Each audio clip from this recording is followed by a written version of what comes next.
Robbie. Well, it'll even be harder to stay awake, won't it, after that meal?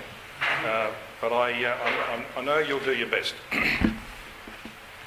Let's just take a look at that chart again of the kings and prophets of Israel and Judah, because what we've seen in our sessions this afternoon is that we had, I don't think you've seen this one, but you're going to see it a couple of times. We had a Babylonian apostasy in Israel in the times of Ahab and Jezebel, and now in this session we're going to have a look at the Babylonian apostasy in Judah. Now this is very important in relation to Zechariah chapter 5, because we're going to see that there's a connection, there's a link.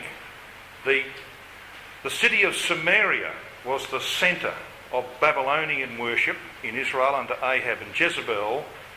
The city of Jerusalem is the centre of Babylonian worship under King Manasseh and his son Ammon. And so these two cities are very important, Samaria and Jerusalem, because the two women of Zechariah 5 represent Samaria and Jerusalem. So we're going to see that link a little bit later on in our final study for this evening. Now that's where we're heading in this session and the next session. Now I think most of us are quite familiar with the history of the latter years of the kingdom of Judah. And we have that period where from Hezekiah onwards there's a disaster. Manasseh, who comes to the throne at age 12, begins a long process of apostasy, which culminates in his being taken off to Babylon by the Assyrians. So how did Assyria and Babylon come into Judah? We want to have a look at what happened in that history. Well, it goes right back to Ahaz, the father of Hezekiah. He brought the design of an Assyrian altar to Jerusalem in 2 Kings chapter 16 verses 10 and 11. Remember how the prophet Isaiah came to Ahaz and said, from Yahweh, ask me a sign. Ask a sign and I'll give it to you. He says, I'm not interested, I don't believe in Yahweh anyway. So when he sought help against his enemies, Rezin, and the king of Syria and the king of Israel, he sent to the Assyrians for that help. Now, by the way, brethren, this is the pattern for what is going to happen in the very near future. This is the pattern for Israel to make a covenant with the latter-day Assyrian, Russia, right? And Israel is already in the process of moving down that path, and I can give you evidence about that. It'll come. An Israeli government will one day make an agreement with Russia. And that is there in the record of the times of Ahaz and Hezekiah. We won't go into that now. The Assyrian invasion under Sennacherib in the reign of Hezekiah, of course, is a critical event, isn't it? Because it's the prophetic basis of what's going to happen in the latter days. We know that from the prophecy of Isaiah. And Manasseh introduced Babylonian idolatry and astral worship into Judah. We're going to have a look at some of the texts. I want you to come to 2 Kings chapter 21. This is the text that tells us about the idolatry of Manasseh. 2 Kings 21, and at verse 2 we read,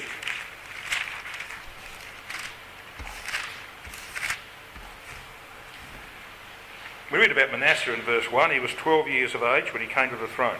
In verse 2, he did that which was evil in the sight of Yahweh after the abominations of the nations, whom Yahweh cast out before the children of Israel.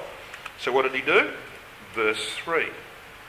For he built up again the high places which Hezekiah his father had destroyed, and he reared up altars for Baal, and made a grove, as did Ahab king of Israel, and worshipped all the host of heaven and served them. So what happened in the north under Ahab and Jezebel is now happening many years later in Judah. He does exactly the same thing that Ahab had done. He brought every form of Baal worship, Nimrod worship into Judah that he could. Goes on to talk about the extent of that apostasy. All these Phoenician gods of the sun and the moon all had their origins in Babylon. That's where Baal and Asherah came. Asherah, of course, is Astarte. Astarte, Ishtar. Ishtar, Astarte, Semiramis. All right? So it goes right back to Semiramis. So here we've got that worship coming into Judah. It mentions the host of heaven there in verse 3. Now this is astral worship of the Chaldeans. They worshipped the sun, the moon and the stars. They had the signs of the zodiac. I mean, a lot of people in this world can't live without looking up their stars each day. Now they've got to have the signs of the zodiac at work for them. Well, that came from Babylon. 2 Kings 23 verse 5 actually talks about that, because this is when Josiah comes along and deals with it. 2 Kings 23 verse 5, where he put down the idolatrous priests. Your margin will tell you that's the Chemarim. Keep that in mind, because we're going to have a look at Zephaniah in a moment. And the Chemarim are mentioned there in their black robes. This was the lower order of the priests of Semiramis. This were the ones who were outside the door, remember? These are the ones who stoke the fires. And of course, when you're stoking fires, you do tend to get charcoal on your garments. It shows up on red, but it doesn't show up on black. So they were the lower order of priests, the Chemarim. And so, it goes on to say in that verse, whom the kings of Judah had ordained to burn incense in the high places in the cities of Judah, in the places round about Jerusalem. Them also that burned incense unto Baal, to the sun, and to the moon, and to the planets, and to all the host of heaven. But Josiah had to get rid of all of that stuff. So that's what Manasseh brought into Judah. In 2 Kings 23 verse 11, when Josiah is dealing with the remnants of this worship, we read, and he took away the horses that the kings of Judah had given to the sun at the entering in of the house of Yahweh by the chamber of Nathan-Melech, the chamberlain which was in the suburbs. And he burned the chariots of the sun with fire. Sun? Yeah, that was Nimrod. And when he died, Tammuz came along. So the old sun goes down, December 25th, new one's born. Death of Nimrod, birth of Tammuz, chariots of the sun. That was installed next to the temple in Judah. Can you imagine what Yahweh thinks about all this? And how long did this go on for? 50 years. And that's why, of course, it was impossible for Josiah to save the bulk of his people. He tried very hard. After 50 years, people are too far gone. The idolatry has become part of their everyday life. And it's like the Assyrian messenger said to Hezekiah, you don't want to follow Hezekiah. He's the one that's got rid of all your orders and stuff. Talking about getting rid of the false orders. But see, it's accepted. That's the way you do things. Well, what did God do about all this? Wherefore Yahweh brought upon them the captains of the host of the king of Assyria, which took Manasseh among the thorns, and bound him with fetters and carried him to Babylon. Now, I want you to think about that. It was the Assyrians who came down. They didn't take him back to Assyria. Did you know that at this time of history, the Assyrians and the Babylonians weren't getting on very well? They were not good friends. So why would they take him to Babylon? Well, we don't know how that happened. We don't know why it happened. But we do know this, is that Manasseh, whose name means causing to forget, was in fact a microcosm of his own people.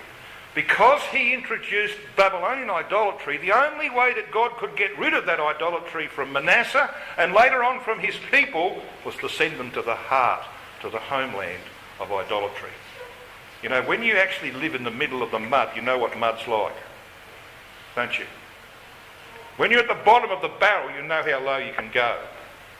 So God says to his people, you are so steeped in idolatry, the only thing I can do with you is to send you to the home of idolatry until you learn to hate it. And when some of you hate it, not all of them did, when some of you hate it, I'll bring you home. It took them 70 years. That's why he sent them there. God sent Judah, and really you could call it Israel, because by that time there was all the tribes of Israel in Judah.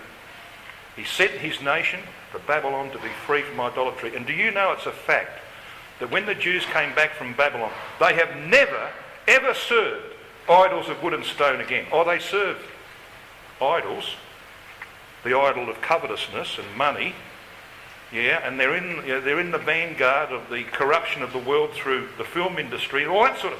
But they have never bowed down to idols of wood and stone again. Cured them of that. That's why God sent him there. And see, Manasseh was a model for his own people. That's where God sent him, even though at the time the Assyrians and Babylonians weren't getting on. He ended up in the home of idolatry. And we know what happened to Manasseh, don't we? We know that there he repented. And it was a genuine repentance. And God brought him home, put him back on the throne. In fact, I think most of you will accept that Manasseh will probably be in the kingdom. But probably about 2 or 3 million people won't be because of what he did. That's the way it is. If you repent like he did, then God will forgive. He couldn't ignore the blood that flowed through the streets of Jerusalem because Manasseh slaughtered anybody who opposed him. He couldn't forget all of that. And he certainly wasn't able to accept people who hadn't turned like Manasseh their king. But he did show mercy to Manasseh. Well, he took him off to Babylon through the Assyrians and he was freed from idolatry. He was the forerunner, as we said, of his own people, Judah, who had been corrupted by his Babylonian apostasy. Now, for those of you, I'm not going to take you to Micah 4 verse 10 for the sake of it, but for those of you who want to look that up, Micah 4 verse 10 talks about Judah going into captivity to Babylon. And they're taken into the field, it says. And that's because it was to remove from them that idolatry. So what was God doing to try and reverse the idolatry and the apostasy, the Baal worship of Manasseh, king of Judah? Well, he raised up after him Josiah. I don't know about you, but I think Josiah is one of the most marvellous characters in history. He had everything stacked against him. He didn't even have a Bible until he was 26 years of age. Never laid his eyes on the Bible. But he was the greatest reformer of the latter portion of that people's history. His reformation, of course, failed largely because they were too far gone. But he did save some. He saved people like Daniel and his 3 friends and others like that. But God didn't just raise up Josiah. He raised up 2 other prophets at least. There were others, but 2 at least. One of them was Jeremiah. He began to prophesy in the 13th year of Josiah, when Josiah was 21. And the other one was Zephaniah. All right? Zephaniah happened to be of the royal family. Happened to be related to Josiah. And Zephaniah's prophecy, for those of you who have heard that study on Zephaniah, is one of the most magnificent little prophecies. The jewel. It's a jewel. And they call it that it's among the minor prophets. Come on. It is a huge stepping stone between Genesis and Revelation. Zephaniah is an absolutely fabulous little book. I want to talk briefly about it tonight. So you might want to join me in the prophecy of Zephaniah.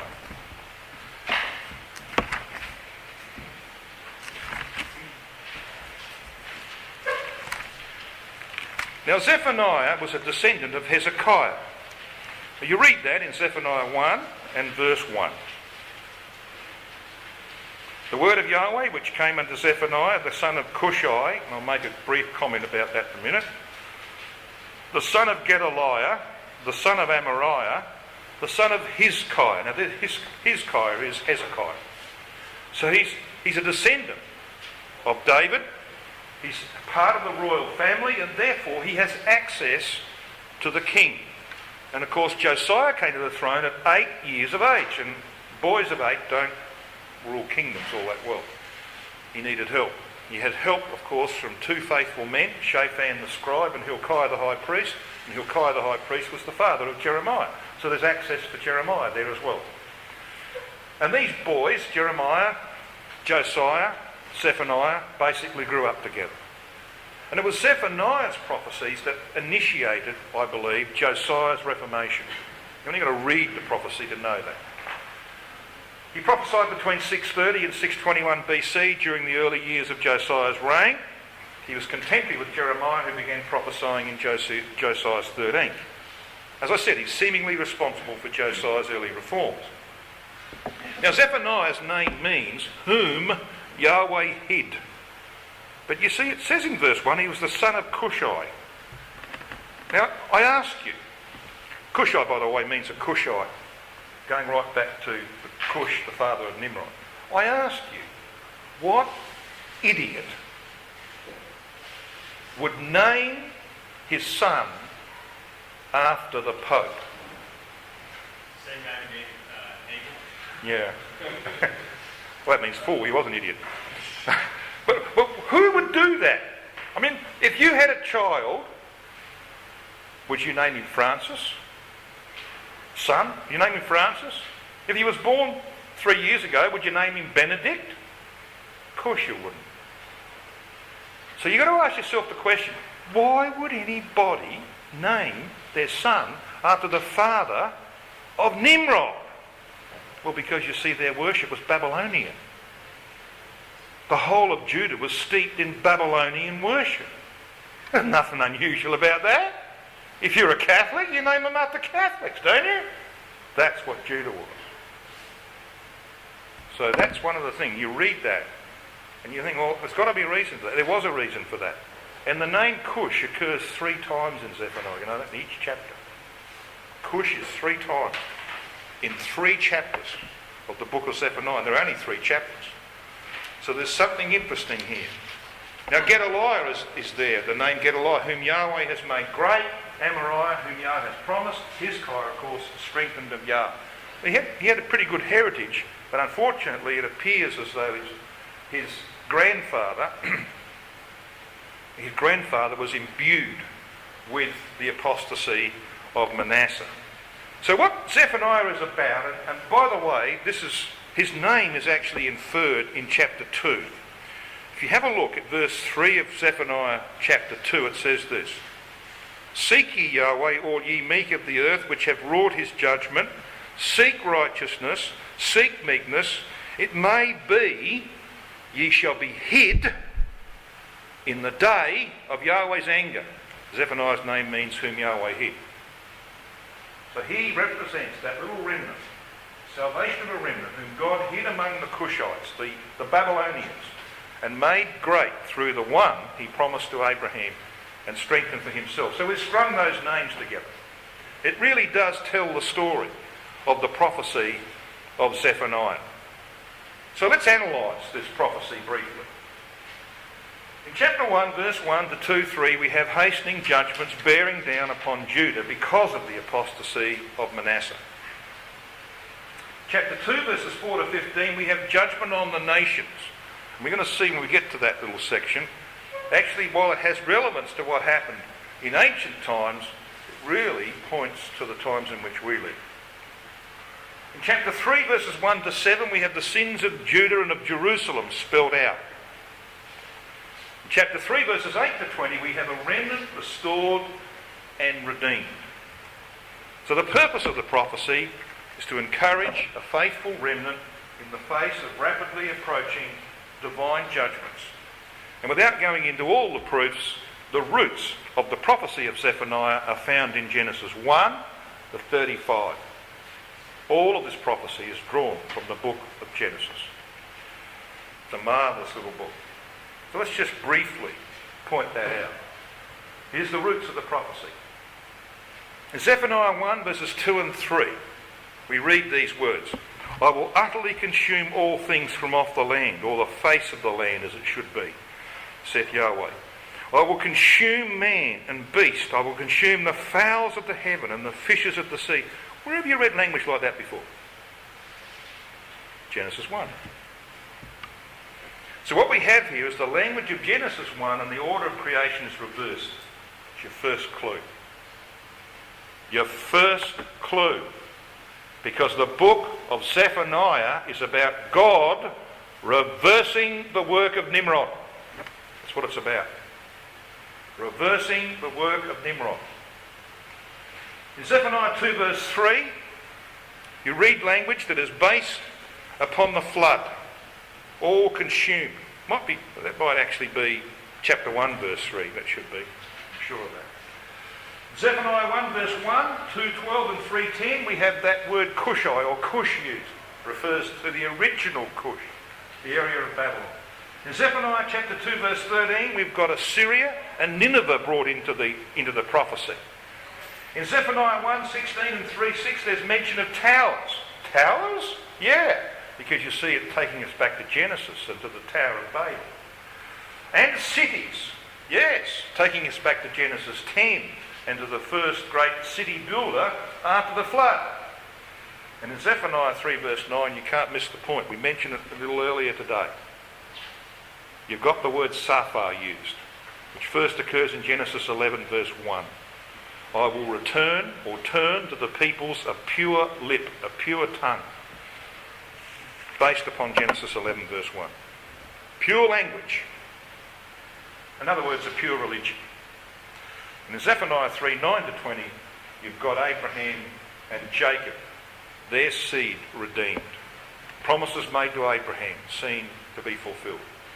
So without going, I can't do them. I mean, this is a Bible school study. I mean, we take 5 or 6 sessions, you still don't get through this. So I can't do all the detail.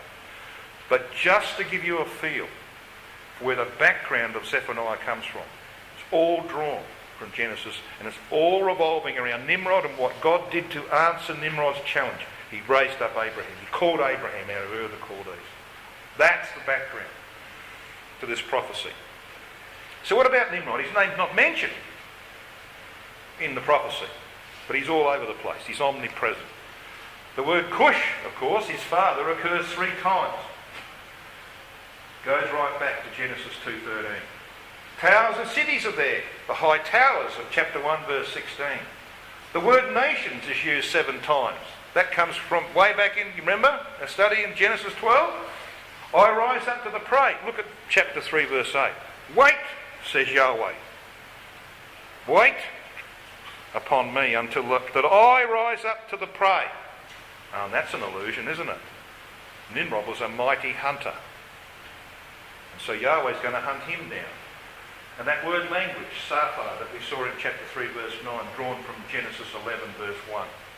And the Nineveh and Assyria of chapter 2 verse 13, which speaks about the military phase of the kingdom of men. So there are just some of the little clues. I know that's quick. I know I should give more time to it, but we don't have that time. So hopefully that's enough just to give you the understanding that this book is actually based upon the history that comes out of Genesis. Now let me just show you some contrasts between Nimrod and Yahweh, the 2 principal antagonists. In Zephaniah 3 verse 17 you read this. Yahweh thy God in the midst of thee is mighty. He will save thee. He will rejoice over thee with joy. He will rest in his love. He will joy over thee with singing. The word mighty is Gibor.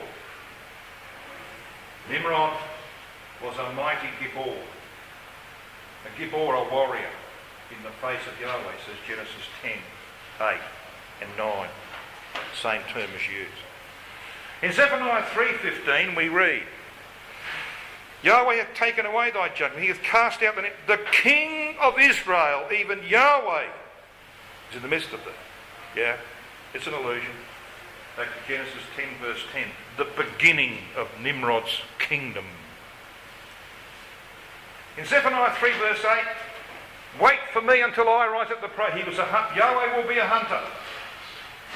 Nimrod was a mighty hunter.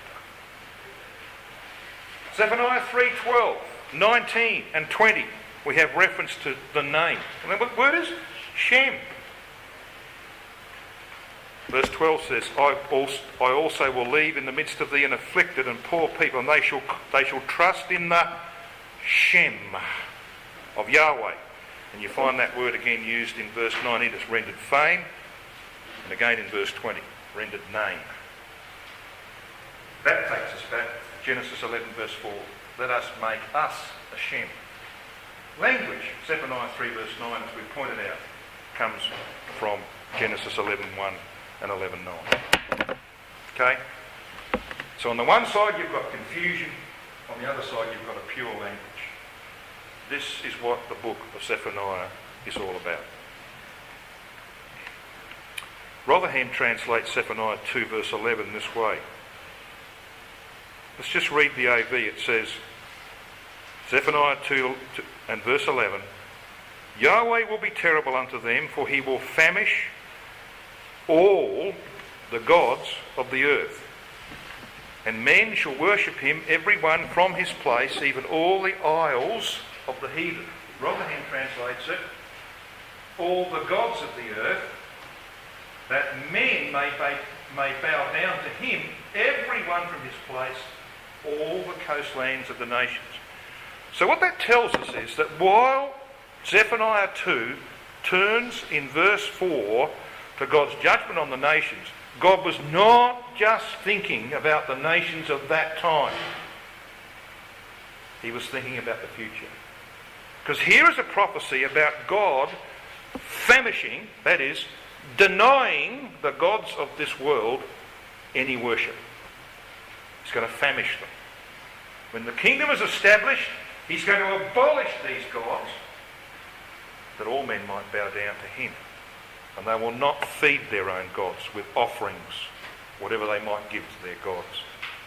So you see, you've got to keep in mind when you're dealing with Zephaniah's prophecy that while it has a relevance and a purpose in that time, it's actually projecting to the future. It's the bigger picture that God has in mind. Whew. This is an endeavour to summarise a book in half an hour that you should take half a year to do. So it's a bit difficult, but anyway, we'll persist. Because this is the really important area of Zephaniah's prophecy. Verses 8 to 10 of chapter 3. The theme is Israel's God rises to the prey to reverse Nimrod's rebellion. In verse 8, the nations are assembled for Armageddon and the subsequent judgments. In verse 9, the nations are given a pure religion. In verse 10, scattered Israel is recovered from their dispersion. All coming from Genesis. So let's have a bit of a look at verses 8 and 9. Here they are, in Young's literal translation, just slightly modified. Therefore wait for me, an affirmation of Yahweh, says verse 8, for the day of my rising for prey. For my judgment is to gather nations, to assemble kingdoms, which by the way is the opposite of what happened because of Nimrod's rebellion. They were scattered, weren't they? To pour out on them mine indignation, all the heat of mine anger, for by the fire of my jealousy consumed is all the earth. So that's about Armageddon. Now where does that lead? Well, this is how it ultimates. For then do I turn unto peoples, plural term, a pure lip, pure safar, to call all of them by the name of Yahweh, to serve him with one consent. Now you'll notice it says one shoulder. The word consent at the end of Zephaniah 3 verse 9 is Shechem. Now I'm going to ask you to use your brains. When Abraham came into the land, he came first to Shechem, which means to shoulder a burden. Got to make some decisions. Then he went to Bethel. What did he do at Bethel? He called upon the name of Yahweh. Read it again. God had called Abraham from Ur the Chaldees, from the confusion of Babylonian religion. Right? See where this is going?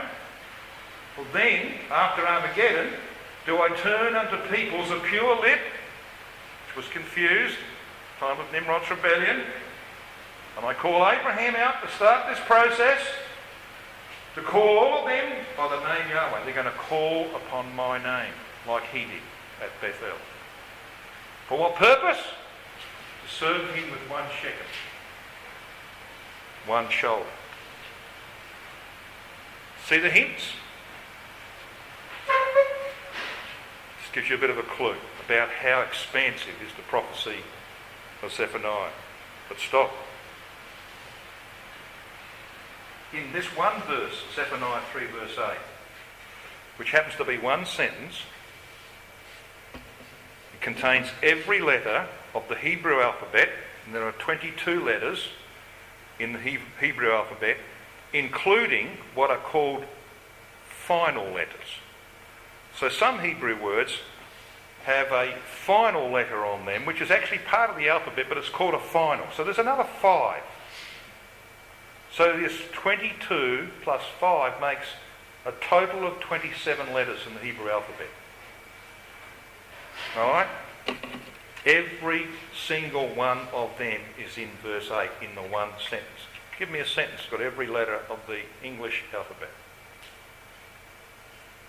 Anyone know a sentence that's got every letter of the English alphabet? Yes, Chris. Quick, brown fox, So what? What does that mean? All right. You've got to make up a nonsense sentence to get every letter of the English alphabet, don't you? This is not a nonsense sentence. You see, when God then says in verse 9, I will return to the peoples a pure language, he means his own language. And in the previous verse, he uses every letter of the alphabet of his language to make it quite plain he means business. These 27 letters of the alphabet are used at least once in the verse. 27 is 3 times 9. Now, if you put 3 nines like that and turn them upside down, what do you get? 666. That's what this is about. It's about turning upside down the work of Nimrod. 9 is the number of fullness and finality. 3 is the number, it's a complete number. It's the number of fruit and result. God is going to get a result. He's going to turn the work of Nimrod upside down. 27 equals 10 plus 17. 10 is the biblical number for all. 17 is to a Hebrew absolute completeness, because you've got 10 and 7. So you can't get any more complete than that. Total fullness and finality is the message of Zephaniah 3, verse 8. None of that's accidental, is it? Not accidental. So what do we then read in Zephaniah 3? We have verse 8. We've seen what that's about. That's Armageddon and God's determination to reverse Nimrod's work. Rather than scatter, he's going to gather, bring judgment, purify. Verse 9, he's going to return to them a pure language, in other words, a pure religion, that they might all call upon him and serve him with one shekel or one shoulder. And then we read in verse 10, from beyond the rivers of Ethiopia, there's our word Cush, from beyond the rivers of Cush, that's what that word is in the Hebrew. What's he going to do? My suppliants or my worshippers, even the daughter of my dispersed, shall bring mine offering. From beyond the rivers of Cush. Yep.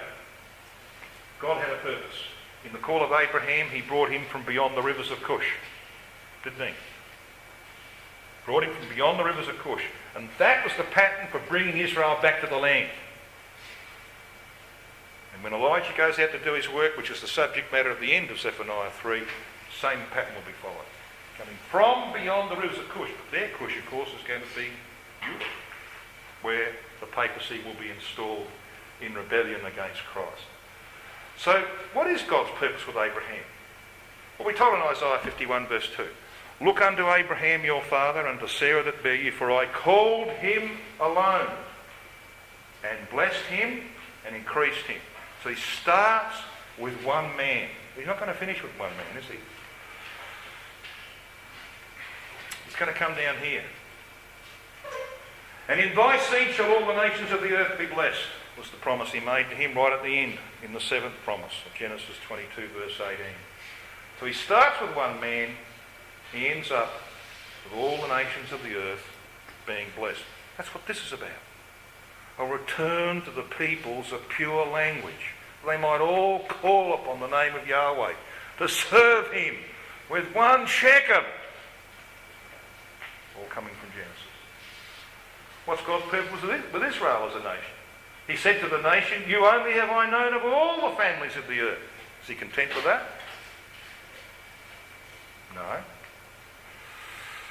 He said, "The people Israel shall dwell alone and shall not be reckoned among the nations." Is he content with that?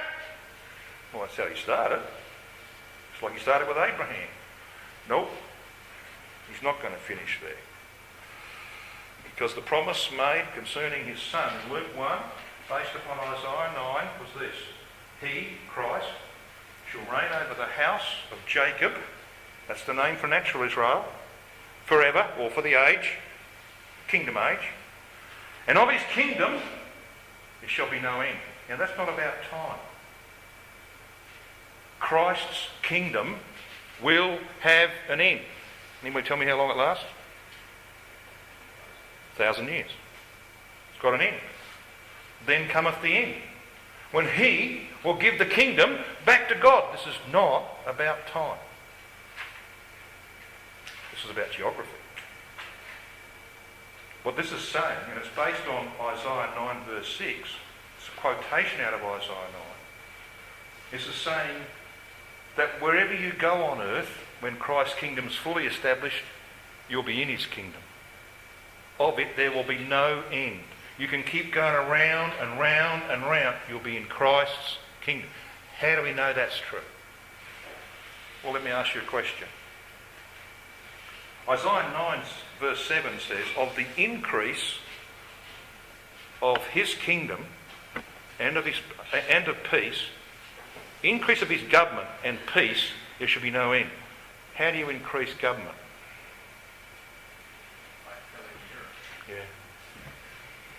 So starting with Armageddon, progressing out, taking over all nations, you increase government, and what do you do then? You increase peace, because nobody's fighting against you in the end, are they? It's not about time. It's about extent. It's about territory. So he starts with Israel, ends up with the whole earth. Now, those of you who are really interested in that principle, we want to have a look at Psalm 59 verse 13. Just jot that one down and we'll come back to that later. Psalm 59 verse 13. 59, 13. So this is the story. The call of Abram from beyond the rivers of Cush foreshadowed the 40-year mission of Elijah to bring Israel back to the land. And when he does, he'll bring them across the Euphrates and also across the Red Sea, it says in Isaiah 11. In the second exodus of Israel, they'll be baptised, brought into the bonds of the covenant, return to the land, call upon the name of Yahweh and serve him with one shoulder. That's what God's going to do for Israel. Just like he did for Abraham. So brethren, whenever you come to the book of Zephaniah, do not relegate it to the minor prophets. There is no such thing as a minor prophet. Zephaniah is a giant stepping stone between Genesis and Revelation. Yes, Isaiah draws on Genesis, Jeremiah draws on Genesis, Daniel draws on Genesis, obviously. But Zephaniah is absolutely huge. And it takes us to the apocalypse. It's meant for that reason. It's in the Bible for that reason. Right in the middle. This huge stepping stone. In our next session, we're going to have a look at the two women of Zechariah 5 and a house in the land of Shinar.